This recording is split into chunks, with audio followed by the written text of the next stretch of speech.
తండ్రి అయిన దేవుని ప్రేమ, ప్రభువును రక్షకుడైన యేసుక్రీస్తు వారి కృప, పరిశుద్ధాత్మ దేవుని సన్నిధి సహవాసం ఆదరణతో ఈ యొక్క కల్వరి కిరణాలు పరిశుద్ధ సహవాసంలో ఉన్న బిడ్డలందరికీ శుభములు, వందనాలు తెలియజెప్తూ మధ్యాహ్న కాల ప్రార్థనలకు ఆహ్వానం. దేవునికి స్తోత్రం. అందరికీ వందనాలు. సత్యవాక్యంను కొన్ని నిమిషాలు మనము జ్ఞాపకం చేసుకుందాము. దేవునికి స్తోత్రం. మరి తలుపు తెరవండి. ఏ తలుపు తెరవాలి? దేవుని కొరకు నీ హృదయం అనే తలుపు తెరిచి ఉంచాలి.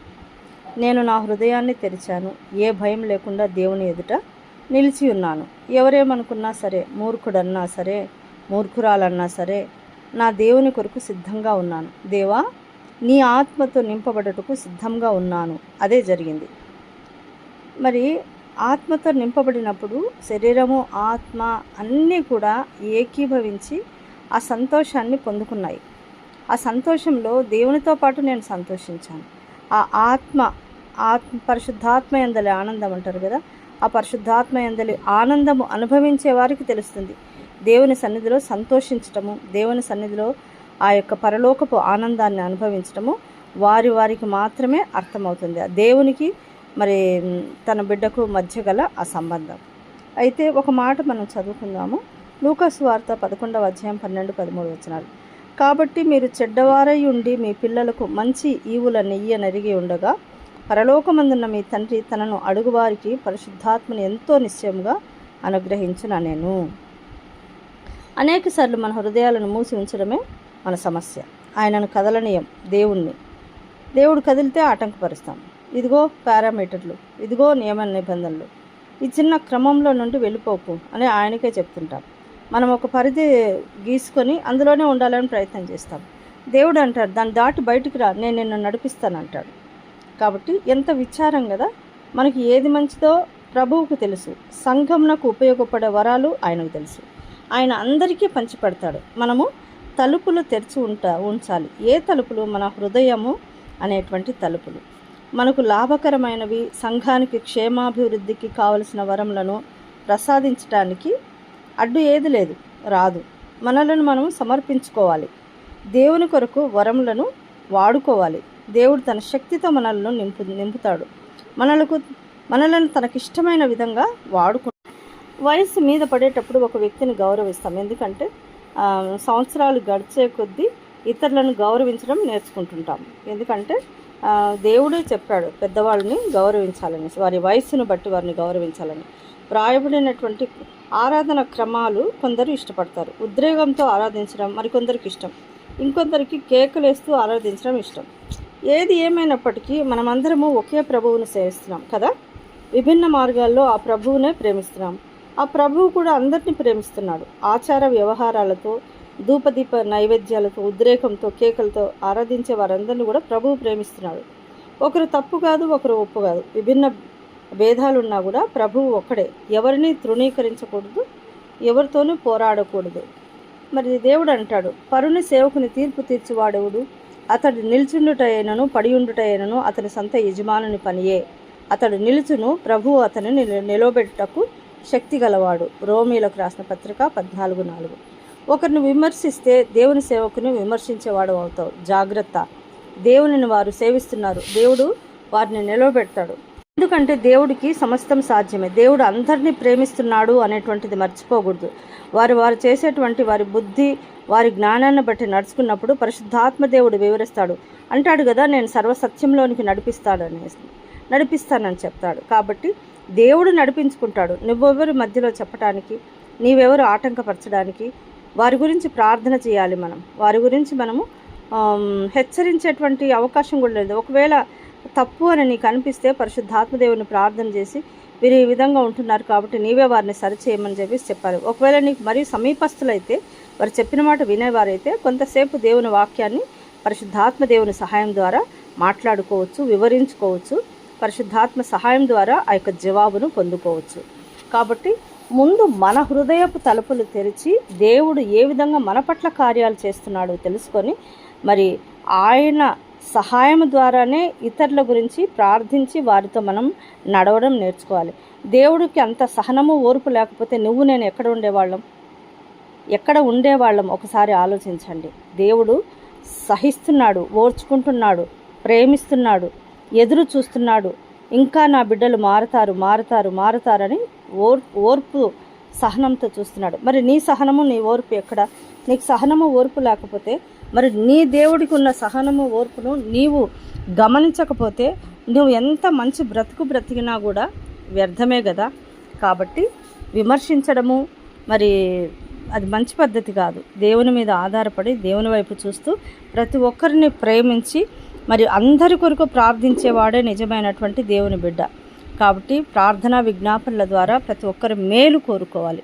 ప్రతి ఒక్కరూ పరలోక రాజ్య వారసులు కావాలని కోరుకోవాలి. ప్రార్థన చేయమంటాడు దేవుడు.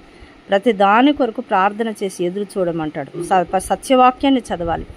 వాక్యంలో ఏది అర్థం కాకపోతే 1-2 సార్లు చదివి, దేవా నాకు ఇది అర్థం కావట్లేదు, పరిశుద్ధాత్మ దేవా నాకు వివరించానంటే కొద్ది సమయం తర్వాత ఆయన మాట్లాడడం మొదలు పెడతాడు. కాబట్టి ఆయన మాటలను వినడానికి చెవియొగ్గి ఆలకించడానికి ప్రయత్నం చేయాలి. దేవునికి స్తోత్రాలు. మరి దేవుని బిడ్డలందరికీ వందనాలు. ఆయన వైపు చూస్తూ ఆయన ఏమి మన పట్ల తన చిత్తాన్ని కలిగి ఉన్నాడో అది నెరవేర్చడానికి ప్రార్థనా విజ్ఞాపనల ద్వారా ఆయన వైపు చూస్తూ ఆయన సహాయం ద్వారా ముందుకు నడుద్దాం. దేవునికి స్తోత్రాలు. మీకందరికీ వందనాలు. హల్లెలూయా, హల్లెలూయా. ప్రార్థన చేసుకుందాం. మహాపరిశుద్ధుడా, మహాఘనుడా, మహోన్నతుడా, సర్వశక్తిమంతుడా, ప్రేమ, కృపా, కనికరము, దయగలిగిన మా గొప్ప దేవ, ఈ మధ్యాహ్న కాల ప్రార్థనలను బట్టి మీకు స్తోత్రాలు చెల్లిస్తున్నాం. ఇంతవరకు మమ్మల్ని అందరినీ కాచి కాపాడి సంరక్షించిన దేవా మీకు స్తోత్రాలు. దేవా, ఏలయనగా మనము పోరాడున్నది శరీరాలతో కాదు కానీ ప్రధానులతోనూ అధికారులతోనూ ప్రస్తుత అంధకార సంబంధమగు లోకనాథులతోనూ ఆకాశ మండలమందున్న దురాత్మ సమూహములతోనూ పోరాడుచున్నాము. అందుచేతను మీరు ఆపదినమందు వారిని ఎదిరించుటకు సమస్తంలో నెరవేర్చిన వారై నిలవబడుటకు శక్తిమంతులగునట్లు దేవుడిచ్చి సర్వాంగ కవచనము ధరించుకొనుడి అని ఎఫెసీ 6:12-13 ప్రకారం నాయన ఈ లోకంలో మేము జీవిస్తున్నాము. మరి తండ్రి, ఎవరితో పోరాడుతున్నామో పరిశుద్ధ సత్యవాక్యం ద్వారా అందరికీ తెలుసు. కాబట్టి బహుగా ప్రార్థన విజ్ఞాపనల ద్వారా నీ మీద ఆనుకొని సత్యవాక్యమును ధరించి ఆ వాక్యమును మాటికి నాయన నెమరు వేసుకుంటూ సత్యవాక్యం ద్వారా ఈ లోక సంబంధమైన వాటన్నిటిని జయించడానికి సహాయం చేయమని వేడుకుంటున్నాను. అయ్యా మీకు స్తోత్రాలు నాయన. మీరు గొప్ప వాగ్దానాలు ఇచ్చారు. నేను దాని చుట్టూ అగ్ని ప్రాకారంగా ఉందును, నేను దాని మధ్యలో నివాసనై మహిమకు కారణంగా ఉందునని సెలవిచ్చావు. అంతేకాకుండా నీకు విరోధంగా రూపింపబడిన ఏ ఆయుధమును వర్ధిల్లదన్నావు తండ్రి. ఈ వాగ్దానాలన్నింటినీ ప్రతి ఒక్క బిడ్డ స్వతంత్రించుకొని వాక్యానుసారమైన జీవితం జీవించడానికి సహాయం చేయండి నాయన. తండ్రి, నేనే మార్గం, సత్యం, జీవమును, పునరుత్థానమును, జీవమును నేనే అన్నారు నాయన. తండ్రి, ప్రతి సత్యవాక్యమును నెమరు వేసుకుంటూ జ్ఞాపకం చేసుకుంటూ సత్యములో నడుస్తూ నీ చిత్తానుసారంగా నడిచినప్పుడు నాయన నువ్వెంత శక్తిమంతుడవై నడిపిస్తావో, ఎంత ప్రతి బిడ్డ మీద మీ దృష్టిని ఉంచుతావు నాయన. సంఘాల మీద, కుటుంబాల మీద, వారి పరిచర్యల మీద నాయన అటువంటి కృప ప్రతి ఒక్కరి మీద కుమ్మరించమని వేడుకుంటున్నాను. ఈ యొక్క నాయన తండ్రి, నీ కుమారులు కుమార్తెలు నాయన తండ్రి వేస్తున్న ప్రతి అడుగును పరిశుద్ధపరచండి దేవా. మీకు స్తోత్రాలు నాయన. వారి సాధారణ అవసరతలు తీర్చండి అయ్యా. జ్ఞానము దయచేయండి నాయన తండ్రి. ఉద్యోగాలు దయచేయండి. ఉద్యోగాలు చేస్తున్న బిడ్డలకు పనిచేయ స్థలాల్లో అభివృద్ధి దయచేయండి, కాపుదల దయచేయండి నాయన. వ్యాపారం చేస్తున్న బిడ్డలకు సహాయం చేయండి. వారి ఆర్థిక ఇబ్బందుల నుంచి విడుదల దయచేయండి. వారికి ప్రకాశమానమైన భవిష్యత్తు దయచేయమని వేడుకుంటున్నాను అయ్యా. మీకు స్తోత్రాలు నాయన. కుటుంబాలను దీవించండి. కల్వరి కిరణాలను బడే ఈ యొక్క కుటుంబాలను నాయన తండ్రి మీ యొక్క కిరణాల మధ్యలో నాయన తండ్రి వెలుగొందాలని మేము కోరుకుంటున్నాం నాయన. ఆ యొక్క వెలుగు వారి ముఖాల మీద, వారి హృదయ అంతరంగంలో ప్రసరించునుగాక అని మేము ప్రార్థిస్తున్నాం నాయన. తల్లిదండ్రులను దీవించండి, పిల్లలను దీవించండి, సమాధానం దయచండి నాయన. సంతానం లేని బిడ్డలకు సంతానం నాయన. అదేవిధంగా తండ్రి, ఆ బిడ్డలు కన్నీరు విడుస్తున్నారు, ఆ కన్నీటిని తుడవండి నాయన. వారి గర్భాలు తెరువమని మొరపెడుతున్నాను తండ్రి. మీ స్తోత్రాలు. నిండు గర్భిణులను ఆశీర్వదించండి నాయన. సుఖ ప్రసవం కొరకు నేను ప్రార్థిస్తున్నాను. తల్లి బిడ్డలకు క్షేమం దయచేయండి నాయన. విడాకులను దూరపరచండి నాయన తండ్రి. విడాకుల ద్వారా నాయన కుటుంబాలు విచ్ఛిన్నమవుతాయి, ఆ కుటుంబాలు కట్టబడవు నాయన. కొంత ఓర్పు కలిగి, సహనం కలిగి ప్రార్థన విజ్ఞాపనల ద్వారా నీ మీద ఆధారపడినప్పుడు ఆ కుటుంబాన్ని కలిపి అధిక సంతోషంతో నింపే దేవుడవు నాయన తండ్రి. మీకు స్తోత్రాలు. విధవరాలను దర్శించండి, అనాథలను దర్శించండి, వారి అవసరతలు తీర్చండి, సమృద్ధిని దయచేయమని వేడుకుంటున్నాను. చావు బ్రతుకుల మధ్య కొట్టుమిట్టాడుతున్న బిడ్డలను దీవించండి నాయన. ఆత్మహత్య తలంపులను దూరపరచండి నాయన. తప్పిపోయిన వారిని సమకూర్చండి, వారి జీవితాలు బాగుపరచండి అయ్యా తండ్రి. మీకు స్తోత్రాలు. ప్రియమైన వారు మరణించిన వారి కొరకు కన్నీరు విడుస్తున్న బిడ్డలను ఆదరించండి, వారి కన్నీటిని తుడువమని వేడుకుంటున్నాను. ఆయన పరలోక వారసులుగా చేయండి నాయన. మార్పు దయచేయండి, మారు మనసు దయచేయండి, పశ్చాత్తాపం దయచేయండి నాయన. కన్నీళ్లతో మీ పాదాలు పట్టుకుని నాయన తండ్రి వారికి ఉన్నటువంటి చీకటి అంధకార శక్తులను తొలగించుకోవటానికి చక్కని ప్రార్థనా జీవితము, పరిశుద్ధమైన జీవితము, క్రమము నేర్పించమని వేడుకుంటున్నాను. దేవా, బంధకాలను దూరపరచండి, వెనుతిరిగిన బిడ్డలను ముందుకు నడిపించండి అయ్యా, సత్యవాక్యంలో నడిపించండి. ఆయన భయంకరమైన అలవాట్ల చేత బాధపరిచిన బిడ్డలందరినీ దర్శించండి, వారి చెడు అలవాట్లను దూరపరచండి, వారి జీవితాలు వెలిగించి కట్టుమని వేడుకుంటున్నాను అయ్యా. మీకు స్తోత్రాలు నాయన.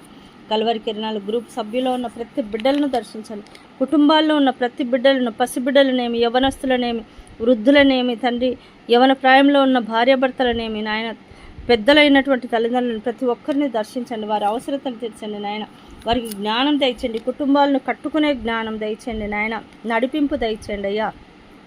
నాయన తండ్రి, ఆవేశపూరితమైన సమస్యలు పరిష్కరించుకొని నీ సన్నిధానంలో మొరపెట్టే భాగ్యం దయచండి. భయము, చింత, బాధ, మానసిక ఆందోళనను యేసుక్రీస్తు ప్రభువారి నామమున కొట్టివేయండి నాయన. కోపాన్ని దూరపరచండి, ఆ కోపం ద్వారా పాపంలో పడిపోకుండా సహాయం చేయండి అయ్యా. మీకు స్తోత్రాలు నాయన. ఒంటరితనాన్ని దూరపరచండి నాయన. విడిచిపెట్టబడిన వారిని మీరు దరి చేర్చుకునండి, వారి జీవితాలను వెలిగించండి నాయన. నిరుత్సాహాన్ని దూరపరచండి అయ్యా. ఉజ్జీవంతో నీ యొక్క ఆత్మచేత నింపబడి పరిశుద్ధ ప్రార్థన విజ్ఞాపనల ద్వారా పరిశుద్ధ సహవాసంలో ఏర్పాటు చేసుకుని ప్రతి దానికి ఒక సమయమును నియమించుకొని తండ్రి, ఆ సమయంలో నాయన ప్రతి క్షణక్షణం నీ సన్నిధానంలో నీకు మొరపెట్టే బిడ్డలుగా, నీ ద్వారా జవాబు పొందుకునే బిడ్డలుగా చేయమని వేడుకుంటున్నాను నాయన. ఓర్పు దయచేయండి అయ్యా. చింతను దూరపరచండి నాయన. నాయన బాధలను దూరపరచండి, మానసిక ఆందోళనను దూరపరచండి నాయన తండ్రి. విశ్వాసము, నిరీక్షణ, ప్రేమలో నిలిచి ఉండే భాగ్యం దయచేయండి నాయన. మీ ప్రేమను పొందుకొని, మీ నడిపింపు, మీ చిత్తాన్ని ఎరిగి ప్రార్థనలకు ప్రతిఫలం పొందుకునే భాగ్యం దయచేయండి. ఎంతోమంది బిడ్డలు ఈరోజు శుక్రవారం అయ్యా ఉపవాస ప్రార్థనలు చేస్తున్నారు నాయన. ఆ ఉపవాస ప్రార్థనలను అంగీకరించండి అయ్యా నాయన. మీకు సాక్షిగా ఉండే భాగ్యం దయచేయండి. కృతజ్ఞతా స్తోత్రాలు చెల్లించే భాగ్యం ప్రతి బిడ్డకు దయచేయండి అయ్యా నాయన. మీకు స్తోత్రాలు నాయన. యవనస్తులను జ్ఞాపకం చేసుకునండి, వారు పడిపోకుండా భయంకరమైన స్థితులకు లోను కాకుండా సహాయం చేయండి అయ్యా. మీకు స్తోత్రాలు. ఎంతోమంది బిడ్డలు ప్రార్థన విజ్ఞాపనలు అడిగి ఉన్నారు నాయన. ఆ బిడ్డల మొరలను మీ దగ్గర పెట్టి ఉన్నాము, మీరు సహాయం చేయండి, వారికి అన్నింటిని తుడవండి, వారి అవసరతలు తీర్చండి, అప్పుల నుంచి విడుదల దయచేయండి నాయన. మీకు స్తోత్రాలు, స్తోత్రాలు. పరిశుద్ధ మీకే స్తుతి, ఘనత, మహిమ, ప్రభావాలు చెల్లిస్తున్నాం తండ్రి. నాయన, పుచ్చుకొనుట కంటే ఇచ్చట ధన్యత అన్నావు. ఇచ్చే స్థితిని ప్రతి ఒక్కరికి దయచేయండి నాయన. కష్టపడే మనస్తత్వం ప్రతి ఒక్కరికి దయచేయండి నాయన. మీకు స్తోత్రాలు తండ్రి. పరిశుద్ధాత్మను పొందుకునే భాగ్యం దయచేయండి. పరిశుద్ధాత్మ ఫలాలు, వరాలతో నింపబడినట్టు సహాయం చేయండి. ఆ ప్రార్థనల ద్వారా శోధనలను, శ్రమలను జయించేటువంటి భాగ్యం దయచేయమని మొరపెడుతున్నానయ్యా. మీకు స్తోత్రాలు. ఈ దినమున నాయన తండ్రి, నూతన సంవత్సర దయా కిరీటాన్ని పొందుకున్న ప్రతి బిడ్డలకు మీ వాగ్దానాలతో వారిని నింపండి, వారికి సంతోషం దయచేయండి నాయన. నడిపింపు దయచేయండి, ఆశీర్వదించండి అయ్యా. మీకు స్తోత్రాలు నాయన తండ్రి. వివాహాలు నూతనంగా చేసుకుంటున్న బిడ్డలను దీవించండి, వారు ఒకరినొకరు అర్థం చేసుకున్న భాగ్యం దయచేయండి. వివాహ మహోత్సవాలు చేసుకుంటున్న బిడ్డలను, గృహప్రవేశాలు, నామకరణాలు, నూతనంగా పుట్టిన బిడ్డల కొరకు సంతోషిస్తున్న వారి అందరినీ కూడా దర్శించి దీవించి మీ నాయన మీ యొక్క దీవెనలతో నింపుమని వేడుకుంటున్నానయ్యా. దేవా, మీకు స్తోత్రాలు నాయన తండ్రి. పరిశుద్ధుడా, మీకు స్తోత్రాలు. ఎంతమంది బిడ్డలైతే నాయన తండ్రి మరి నీ నామాన్ని బట్టి నిన్ను ఆనుకొని ప్రార్థన విజ్ఞాపనలతో నాయన మీకు దగ్గర కావాలని కోరుకుంటున్నారో వారందరికీ మీ పరిశుద్ధాత్మ చేత నింపండి, వారి కార్యాలు జరిగించండి, మీ చిత్తాన్ని వారి పట్ల సంపూర్ణంగా నెరవేర్చి మీ నామాన్ని ఎరిగే బిడ్డలుగా చేయండి నాయన. ఈ ప్రార్థన విజ్ఞాపనలో ఏకీభవించినట్లుగా సహాయం చేయండి. వారు కూడా ఆయన తండ్రి మీ సన్నిధిలో గోజాడినట్లుగా వారి మోకాళ్ళు వంగిన ఆయన మీ సన్నిధిలో మోకరించి ప్రతి ప్రార్థన విజ్ఞాపనల ద్వారా జీవితాలు కట్టుకునే భాగ్యం ప్రతి బిడ్డకు దయచేయమని వేడుకుంటున్నానయ్యా. ఎదురు తిరిగేటువంటి స్వభావాన్ని దూరపరచండి నాయన. మీకు ఇష్టమైన బిడ్డలుగా, మీ ప్రేమను పొందే బిడ్డలుగా చేయండి నాయన. ఈ సమయంలో నేను ప్రార్థిస్తున్నానయ్యా నాయన. మోషే గారిని మీరు ఏర్పరచుకున్నారు, ఈ యొక్క కల్వరి కిరణాలు గ్రూపును మీరు నడిపిస్తున్నారయ్యా. పరిశుద్ధాత్మదేవ, ఆ బిడ్డ ద్వారా నడిపిస్తున్న ఈ కార్యాన్ని బహు ఘనంగా నడిపించండి నాయన. ప్రతి ఒక్కరి అవసరతలు తీర్చండి అయ్యా. ప్రతి ఒక్కరితో మీరు మాట్లాడండి నాయన. నీ కుమారుడు మోషే గారి యొక్క కుటుంబాన్ని, వారి భార్య బిడ్డలను, వారి తల్లిదండ్రులను, వారు ప్రార్థిస్తున్న ప్రతి ప్రార్థనలకు, వారు వేస్తున్న ప్రతి అడుగును, పరిచర్యలను దీవించి ఆశీర్వదించి నాయన నూరంతలుగా ఫలింప చేయమని వేడుకుంటున్నాను. ఆనందం దయచేయండి అయ్యా. మీకు స్తోత్రాలు. నాయన తండ్రి మరి ఎంతోమంది బలహీనతతో ఉంటున్నటువంటి ప్రతి బిడ్డ నాయన వారి అవసరముల నిమిత్తమై నాయన ప్రార్థన విజ్ఞాపనలు పెట్టి ఉంటుండగా నాయన సమృద్ధిగా ఉన్నవారు ప్రేరేపింపబడి లేని వారిని ఆదుకునేటువంటి బిడ్డలుగా చేయమని వేడుకుంటున్నాను. మీకు స్తోత్రాలు. అది ఏదైనా నీ చిత్తం నాయన, మీరు స్వస్థపరచండి, బాగుపరచండి. అదేవిధంగా శ్రావణిని బట్టి, తన భర్త బిడ్డను బట్టి, వారి పరిచర్యలను బట్టి ఆ బిడ్డ ఉద్యోగం కొరకు ఎదురు చూస్తుండగా దారి సరళం చేయమని సహాయం చేయమని వేడుకుంటున్నాను. ఆ బిడ్డలు వేసిన ప్రతి అడుగును పరిశుద్ధపరిచి దీవించండి అయ్యా. మీకు స్తోత్రాలు నాయన. వారి కుటుంబాల్లో నెమ్మది, సంతోషము, సమాధానము, ప్రార్థన విజ్ఞాపనలకు జవాబు దయచేయమని మొరుపెడుతున్నాను. దేవాది దేవా నన్ను దీవించండి నాయన. నాకు మంచి ఆరోగ్యం, ఆయుష్ కాపుదలు దయచండి.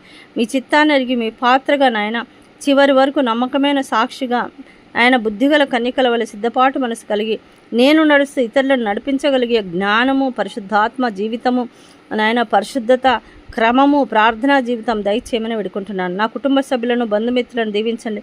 టీనా 10వ తారీఖున నాయన మే నెల ఆస్ట్రేలియాకు బయలుదేరని సిద్ధపడి ఉంటుండగా అది ఏది నీ చిత్తము నెరవేర్చండి అయ్యా. వారి జీవితాలను వెలిగించండి, సంతోషం దయచేయండి, సమాధానం దయచేయండి నాయన. ఆ కుటుంబాల్లో ఏ శోధనలు రాకుండా సహాయం చేయండి నాయన. అయ్యా మీకు స్తోత్రాలు. పరిశుద్ధుడా మీకు స్తోత్రాలు. బావగారిని ముట్టి స్వస్థపరిచినందుకు స్తోత్రాలు. ఈ సమయంలో ఆయన ఇందిరాను, అదేవిధంగా నాయన తండ్రి శ్రీదేవిని వారి బ్రెస్ట్ క్యాన్సర్ను బాగుపరిచి స్వస్థపరిచినందుకు స్తోత్రాలు నాయన. అదేవిధంగా తండ్రి ఈ సమయంలో నీ కుమారుడు తండ్రి శాంతి స్వరూప యొక్క భార్య గర్భం ధరించుంటుండగా 7 నెలల గర్భాన్ని పోగొట్టుకున్నారయ్యా. ఈ సమయంలో వారికి తోడుగా ఉండి నడిపించమని వేడుకుంటున్నాను. మీకు స్తోత్రాలు. మీరే కాచి కాపాడి సంరక్షించండి నాయన. ఎంతోమంది బిడ్డలు డెలివరీ అయ్యారు, తల్లి బిడ్డలు క్షేమంగా ఉన్నారు. కేవలం నీ కృప, అందుని బట్టి మీకు స్తోత్రాలు. ఎంతోమంది గర్భాన్ని ధరించారు, మీరు కాచి కాపాడి సంరక్షించండి. ఇంకా గర్భ సంతానం లేని బిడ్డలకు వారికి సహాయం చేయమని వేడుకుంటున్నాను. నా యొక్క టికెట్ కన్ఫర్మేషన్ విషయంలో సహాయం చేయమని, కన్ఫామ్ చేయమని